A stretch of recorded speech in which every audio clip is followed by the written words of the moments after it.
দীপা অবিনাশের কাছ থেকে জানতে পারে উর্মি ডাক্তারবাবুকে ভুল ওষুধ খাওয়াচ্ছে, যাতে করে ডাক্তারবাবু সবকিছু ভুলে যাচ্ছে। আর এটা যদি দিনের পর দিন চলতেই থাকে তাহলে ডাক্তারবাবুর বড় কোনো ক্ষতি হয়ে যেতে পারে, এমনকি তার জীবন রিস্কও হয়ে যেতে পারে। এটা শুনে দীপা বলে, না, কখনোই এটা হতে দেওয়া যাবে না। ডাক্তারবাবুর কোনো ক্ষতি আমি হতে দেব না।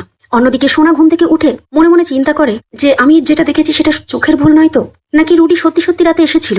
ওর আত্মা কি সত্যি শান্তি পাচ্ছে না? যাই হোক, আমি আর কোনোদিন মাকে আমাদের বাড়িতে আসতে দেব না, আর বাবাকেও আমি ওই মহিলার সামনে যেতে দেব না। এদিকে বাড়ির সবাই চিন্তিত হয়ে পড়েছে, বিশেষ করে উর্মি। সূর্য বাড়িতে নেই, তাই সূর্যের দিদি জয় বারবার বলছে দাদাই যেখানেই যাক ফিরে আসবে, কিন্তু উর্মি এটা মানতে চাইছে না। তার যে দাদাইকে ওষুধ খাওয়াতে হবে। উর্মি কারোর কোনো কথা না শুনে সূর্যকে ভিডিও কল দেয়, জানতে চাই সে কোথায় আছে। সূর্য তখন দীপার সামনে বসে রয়েছে। উর্মিকে বলে, বুঝতেই পারছো আমি কোথায় আছি? ভিডিও কল করেছো তো, দেখতেই তো পাচ্ছ। উর্মি সূর্যকে ওষুধ খাওয়ার কথা বলে। সূর্য বলে, আমার ভালো লাগছে না, আমি ওষুধ খাবো না। উর্মি বলে, দাদাই আমি আপনার ওখানে আসছি। এই বলে উর্মি সোজা অফিসে চলে আসে। এদিকে সূর্য দীপা ম্যামের প্রেমে হাবুডুবু খাচ্ছে। সামনে যাকেই দেখছে তাকেই তার দীপা মনে হচ্ছে, আর বারবার প্রেমের সাগরে ডুব দিচ্ছে।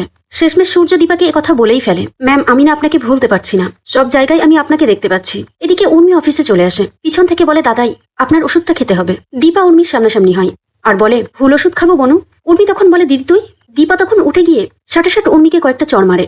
তারপর বলে, শয়তান, প্রতিশোধ নিচ্ছিস তুই? উর্মি বলে, বেশ করেছি, তোদের সবাইকে আমি শেষ করে দেব। দীপা বলে, হ্যাঁ ঠিক বলেছিস, আমরা সবাই একসাথে শেষ হবো। এই বলে উর্মির হাত থেকে ওষুধের কৌটোটা নিয়ে কৌটোর সব ওষুধ উর্মিকে খাইয়ে দিতে যায় দীপা। ঠিক সেই মুহূর্তে সেখানে সূর্য চলে আসে আর বলে, দীপা ম্যাম আপনি করছেনটা কি?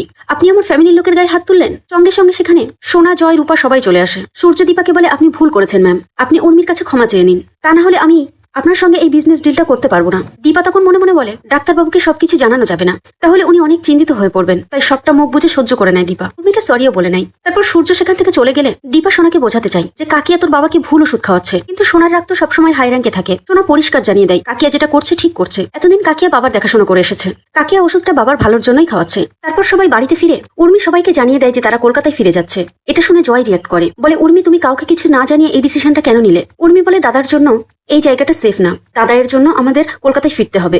জয় বলে, উর্মি তুমি কেন বুঝতে চাইছো না? কলকাতায় ফিরলে আমাদের এই ডিলটা ক্যান্সেল হয়ে যাবে, তখন আমরা পথে বসবো। উর্মি বলে দেয় যে, জয় তুমি বুঝতে পারছো না, আমাদের সেনগুপ্ত ফ্যামিলির কত নাম ডাক, আমরা অন্য কারোর সাথে বিজনেস ডিল করে ফেলবো। তারা যখন এইসব কথা বলছে তখন সূর্যর মনের ভিতরে গিল্ট ফিল হচ্ছে। দীপা ম্যামের সাথে এমন ব্যবহার করা আমার উচিত হয়নি, ওনাকে একবার সরি বলতে হবে আমার।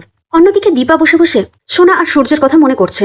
আপনজনেদের থেকে পাওয়া কষ্টে তার চোখ দুটো জলে ভরে উঠেছে। ঠিক সেই সময় রূপা এসে দীপার কাঁধে হাত রাখে, বলে, মা সবকিছু ভুলে যাও আর নিজের জন্য বাঁচো।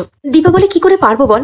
নিজের চোখে দেখছি আমার পরিবারের মানুষেরা ভালো নেই। আমি তো একজন মা, একজন স্ত্রী, একজন দিদি, একজন জেঠিমা। আচ্ছা থাক, এসব কথা বাদ দে, আমি সবটা ঠিক করব, কিন্তু শুরুটা করব তোকে দিয়ে। কৃষ্ণ কোথায় রূপা?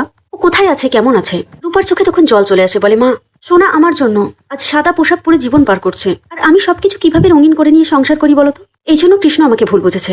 দীপা বলে, দেখ রূপা, তুই তোর বোনের জন্য এত বড় স্যাক্রিফাইস করলি, কিন্তু আমি তো মা, তাহলে আমাকে কিভাবে বলছিস তুই শুধু নিজেকে নিয়ে ভাবতে? চোখের সামনে আমাদের পরিবার এইভাবে শেষ হতে দেব না আমরা। আমি আর তুই মিলে সবটা ঠিক করব, তারপরে আমরা সবাই একসাথে ভালো থাকবো। আর সব থেকে বড় কথা, উর্মি এই ওষুধটা নিজে থেকে খাওয়াচ্ছে না। আমার মনে হয় এর পেছনে ওই কুন্তলার হাত রয়েছে, তাই আসল অপরাধীকে আমাদের সামনে আনতেই হবে।